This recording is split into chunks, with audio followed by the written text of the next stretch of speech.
नमस्कार दोस्तों, जय हिंद, वंदे मातरम। स्वागत करते हैं आपके अपने यूट्यूब चैनल शिक्षा जगत के channel rocking information exam warriors पर, पावर्ड बाय मेरी इच्छा राष्ट्र हित में शिक्षा। बात करेंगे पर्यावरण के महत्वपूर्ण प्रश्न, यहाँ पे बात करेंगे इन्वायरमेंट स्टडीज की। यहाँ पर फ्री नोट्स भी आपको मिल जाएगी। तो इस बार की परीक्षा में 100% यही प्रश्न आने वाले हैं दोस्तों, क्योंकि आपके एनसीईआरटी बुक से आएंगे। तो पूरा यहाँ पे एनसीईआरटी बुक का निचोड़ लिया गया है। तो आइए देखते हैं।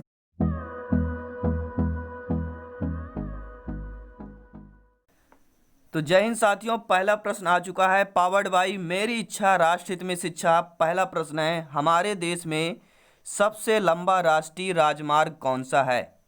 ठीक है, तो हमारे देश में जो सबसे लंबा राष्ट्रीय राजमार्ग है वह है NH क्या है 44, क्या है नेशनल हाईवे 44। हमारे देश के, हमारे भारत देश का सबसे राष्ट्रीय राजमार्ग है लंबा। ठीक है। और सेकंड प्रश्न है, आरक्षित रेल टिकट में से सबसे कौन सी जानकारी नहीं होती है? यानी कि जो आरक्षित रेल टिकट होती है, कौन सी आरक्षित जो टिकट होती है रेल की, उसमें कौन सी जानकारी नहीं होती है? तो वहाँ पर केवल आपका यात्रियों का नाम आपका नहीं होता। कई सारे ऑप्शन दे दिए जाएंगे कि टिकट का किराया, आने जाने का स्थान, ऐसे ऑप्शन दे दिया जाएगा। एक ऑप्शन दे दिया जाएगा यात्रियों के नाम। तो यात्रियों का नाम वहाँ पर आपके आरक्षित रेल टिकट पर जानकारी नहीं होती है। ठीक है। अगला प्रश्न यहाँ पे पूछा है कि निम्नलिखित में से कौन सा अम्ल वर्षा का बृहद प्रदूषक है? यानी जो अम्ल वर्षा का बृहद प्रदूषक कौन सा है इनमें से? ठीक है, तो आपका सल्फर डाइऑक्साइड जो होता है, यानी कि जिसे हम SO2 बोलते हैं, ये दोस्तों क्या है, अम्ल वर्षा का बृहद प्रदूषक माना जाता है। अगला प्रश्न यहाँ पर देखेंगे, क्वेश्चन यह पूछा गया है कि वायु प्रदूषण का कारण क्या है? ठीक है, हमारा जो वायु प्रदूषण है इसका कारण क्या है? तो ये धुआं है। ठीक है दोस्तों, ये आपके एनसीईआरटी, ठीक है, एनसीईआरटी बुक से लिया गया। सारे प्रश्न यहाँ पे पूरा निचोड़ है आपके 3 to, ठीक है, 8 क्लास तक का पूरा निचोड़ यहाँ पे लिया गया है। और पिछली क्लासेज अगर आपको देखना है तो यहाँ पे बेल आइकन पे प्लेलिस्ट मिल जाएगा, तो आप लोग देख सकते हैं। ठीक है, अगला प्रश्न देखेंगे। प्रश्न है कि भारत में प्रथम बायोगैस संयंत्र कहाँ स्थापित हुआ है? ठीक है, भारत में प्रथम बायोगैस, यानी कि सबसे पहले जो पहली बार बायोगैस हमारे भारत देश में, ठीक है, बायोगैस संयंत्र स्थापित किया गया था, तो वह आपके कहाँ किया गया था? दिल्ली में किया गया था। कहाँ पर? अगर प्रश्न आ गया तो कहाँ पर सही आपको क्लिक करना है? दिल्ली पर करना है। ठीक है। अगला प्रश्न यह है, सौर सेल द्वारा किस ऊर्जा को विद्युत ऊर्जा में बदला जा सकता है? यानी जो सौर सेल के द्वारा किस ऊर्जा को विद्युत ऊर्जा में बदल सकते हैं? तो प्रकाश ऊर्जा ही एक ऐसी ऊर्जा है जिसे सौर सेल के द्वारा हम विद्युत ऊर्जा में बदलते हैं। किसको? प्रकाश ऊर्जा को। प्रकाश भैया किससे मिलता है? सभी लोग जानते हैं, सूर्य के प्रकाश से। ठीक है, सूर्य के प्रकाश से हम क्या करते हैं? सेल द्वारा, सौर सेल द्वारा विद्युत ऊर्जा में परिवर्तित करते हैं। अगला प्रश्न यहाँ पर देखने वाले हैं कि निम्न ईंधनों में से कौन सा न्यूनतम पर्यावरणीय प्रदूषण उत्पन्न करता है? यानी निम्न ईंधनों में से आपको यह बताना है, कई सारे ऑप्शन दे दिया जाएगा कि कौन सा न्यूनतम, या न्यूनतम क्या होता है? कम। न्यूनतम मतलब होता है कम, कम पर्यावरणीय प्रदूषण उत्पन्न करता है। यानी ऑप्शन दे दिया जाएगा सबसे कम पर्यावरण प्रदूषण आपका हाइड्रोजन में परिवर्तित करता है। दोस्तों इसके बाद हम आपके प्रैक्टिस सेट स्टार्ट करने वाले हैं संविदा शिक्षक वर्ग 3 के लिए और CTET एग्जाम के लिए।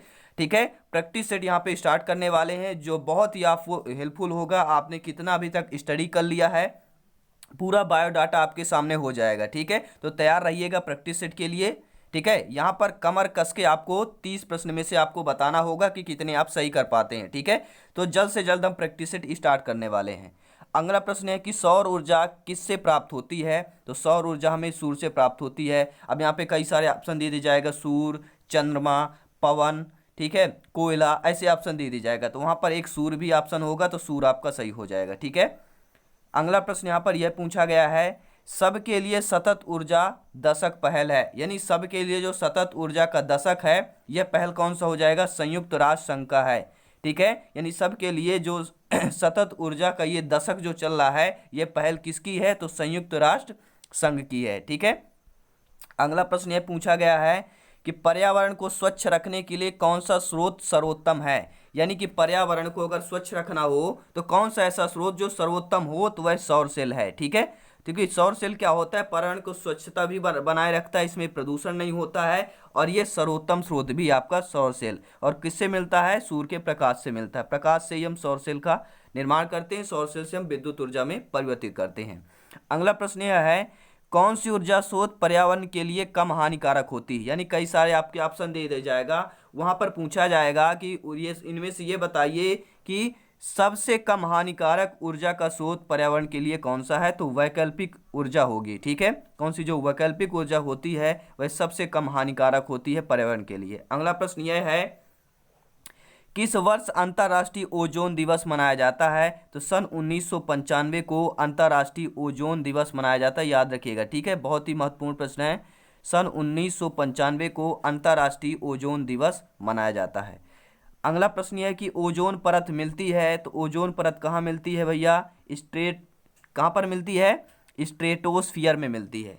ओजोन परत मिलती है स्ट्रेटोस्फियर में मिलती है। अगला प्रश्न यहाँ पे देखेंगे, ओजोन बायोस्फीयर को बचाती है, ओजोन जो है बायोस्फीयर को बचाती है, कैसे, अल्ट्रावायलेट किरणों से बचाती है। ठीक है, ओजोन बायोस्फीयर जो होती है वह अल्ट्रावायलेट जो किरणें होती है उनसे बचाती है हमें। ठीक है, अगला प्रश्न है कि ओजोन परत अवस्थित है, यानी ओजोन परत आपके कौन से मंडल पर है। ठीक है, समताप मंडल, भूताप मंडल, मध्य मंडल, ऐसे ऑप्शन दे दी जाएगा या दे दी जाएगा उपरोक्त सभी में। ठीक है, तो ओजोन परत आपका केवल समताप मंडल में ही स्थित। अगला प्रश्न यह है दोस्तों कि ध्वनि की तीव्रता मापने के लिए कौन सी इकाई निर्धारित की गई है, तो ध्वनि की जो तीव्रता मापी जाती है वह डेसिबल से नापी जाती है, किसके, डेसिबल या डीबी भी लिखा जा सकता है। ठीक है, अगला प्रश्न यह है दोस्तों, अम्ल वर्षा होती है, अम्ल वर्षा कहाँ पर होती है भैया, कैसे होती है, तो कारखानों से अम्ल वर्षा होती है। ठीक है, कारखानों से जो निकला हुआ होता है वही आपका अम्ल वर्षा होती है। ठीक है, कई सारे ऑप्शन दे दिया जाएगा। अगला प्रश्न है कि राजस्थान में कौन सा नवीकरणीय संसाधन नहीं है, यानी राजस्थान में ऐसा कौन सा आपका नवीकरणीय जो संसाधन उपलब्ध नहीं है, तो जो प्राकृतिक गैस है वह आपका नवीकरणीय संसाधन नहीं है। ठीक है, ये प्राकृतिक गैस जो नवीकरणीय संसाधन नहीं है दोस्तों। ठीक है, ये आपकी प्राकृतिक गैस है, वैसे भी लिखा हुआ है प्राकृतिक है ये। ठीक है, तो अगला प्रश्न देखेंगे, वन अनुसंधान संस्थान कहाँ स्थित है, तो वन अनुसंधान संस्थान आपके देहरादून में स्थित है, याद रखिएगा, बहुत बार आपके एग्जाम में पूछा गया है। ठीक है, अगला प्रश्न है दोस्तों, सीपीआर एनवायरमेंटल सेंटर की स्थापना कहाँ की गई है, कहाँ भैया, सीपीआर इन्वायरमेंटल सेंटर, इन्वायरमेंटल सभी लोग जानते हैं यानी कि पर्यावरण। ठीक है, तो सीपीआर इन्वायरमेंटल सेंटर की स्थापना आपके मद्रास में की गई है। ठीक है, अगला प्रश्न देखेंगे, भारतीय वन्यजीव संस्थान स्थित कहाँ है भैया, तो भारतीय वन्यजीव संस्थान आपके देहरादून में स्थित है। अगला प्रश्न देखेंगे, पेयजल में संख्या प्रदूषण सर्वाधिक है, तो कोलकाता में है, कोलकाता के पेयजल में जो होता है संख्या प्रदूषण सबसे ज़्यादा होता है। ठीक है, कहाँ पर, कोलकाता के पेयजल में। ठीक है, यानी कोलकाता में जहाँ पीने वाला पानी मिलता है वहाँ पर संख्या प्रदूषण सर्वाधिक होता है।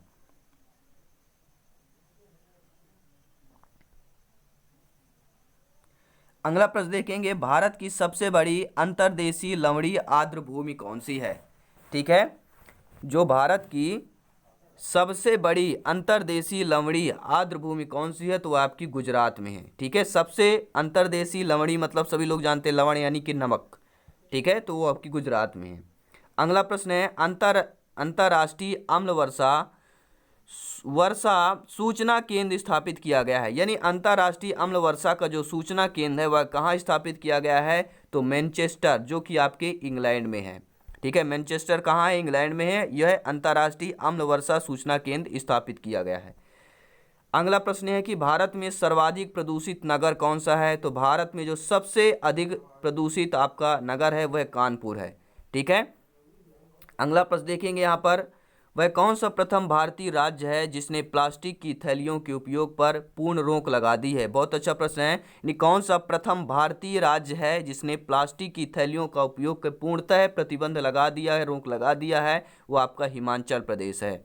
अगला प्रश्न यहाँ पर देखने वाले दोस्तों, भारत में निम्नलिखित में से कौन सी एजेंसी मुख्य रूप से प्रदूषण के मापन से संबंधित है, तो केंद्रीय प्रदूषण नियंत्रण बोर्ड। ठीक है, अगला प्रश्न देखेंगे, भारत के किस महानगर में वार्षिक प्रति व्यक्ति सर्वाधिक ठोस अपशिष्ट उत्पन्न होता है? ठीक है, भारत के किस महानगर में वार्षिक प्रति व्यक्ति सर्वाधिक ठोस अपशिष्ट उत्पन्न होता है? वह दिल्ली में होता है। ठीक है, अगला प्रश्न यहाँ पे देखेंगे, ऊर्जा संकट से क्या तात्पर्य है? जो ऊर्जा का संकट है उससे क्या तात्पर्य होता है? उससे तात्पर्य होता है कोयला तथा पेट्रोल जैसे जीवाश्म ईंधन के समाप्त होने का खतरा ही ऊर्जा का संकट, क्योंकि सबसे अधिक मात्रा में ऊर्जा कोयला और पेट्रोल जैसे जीवाश्म ईंधनों से ही हमें प्राप्त होता है। अगर ये खत्म, ठीक है, ये समाप्त होते जा रहे हैं लगातार, तो ऊर्जा का एक संकट है ये। अगला प्रश्न ये है, जिन स्थानों पर सड़क एवं रेल मार्ग नहीं वहां आपात स्थिति में मदद किससे की जाती है? भैया स्वाभाविक बात है, जहां पर सड़क और आपके रेल मार्ग नहीं होंगे तो वहाँ पर आपात स्थिति में आपके हेलीकॉप्टर से मदद की जाती है। ठीक है, अगला प्रश्न यह है, हमारे देश में आवागमन के लिए सबसे अधिक ऊंचाई पर स्थित राजमार्ग कौन सा है? यानी हमारे के लिए जो आवागमन का, ठीक है, साधन है, ऊंचाई पर, सबसे ऊंचाई पर स्थित है, कौन सा राजमार्ग है? तो ठीक है, मनाली लेह राजमार्ग। ठीक है, जो आपके कहाँ पर है, कौन से राज्य में है, सभी लोग बताइए, जम्मू कश्मीर में है कि अरुणाचल प्रदेश में है? ठीक है, तो मनाली लेह राजमार्ग जो है हमारे देश के आवागमन के लिए सबसे अधिक ऊंचाई पर स्थित राजमार्ग है, मनाली लेह राजमार्ग। ठीक है दोस्तों, अब बताइए, ये सभी इंपॉर्टेंट प्रश्न नए हैं, तो आप लोगों को कैसे लगे हमें कमेंट करके जरूर बताएं, और चैनल पे पहली बार आए हैं तो चैनल को सब्सक्राइब कर लीजिएगा और बेल आइकन प्रेस कर लीजिएगा, क्योंकि यहाँ पर जो वीडियो आती है सिलेक्शन वाली वीडियो होती है, आपके एग्जाम पैटर्न, आपके सिलेबस के आधार पर यहाँ पे सभी प्रश्न लिए जाते हैं, ताकि आप लोगों का, ठीक है, 100 to 100 यहाँ पे तैयारी कर सकें, प्रिपरेशन कर सके। तो दोस्तों मिलते हैं नेक्स्ट क्लास में, जल्द से जल्द प्रैक्टिस लाएंगे, वहाँ पर आप अपना कमर कस लेना है, फिर वहाँ पे बताना है आपकी अभी तक कितनी तैयारी हो चुकी है, कितनी अभी बाकी है, कितने अभी आप चूकने वाले हैं। ठीक है, तो एग्जाम के पहले ये जानना बहुत जरूरी होता है। तो चलिए मिलते हैं नेक्स्ट क्लास में, धन्यवाद, जय हिंद, वंदे मातरम।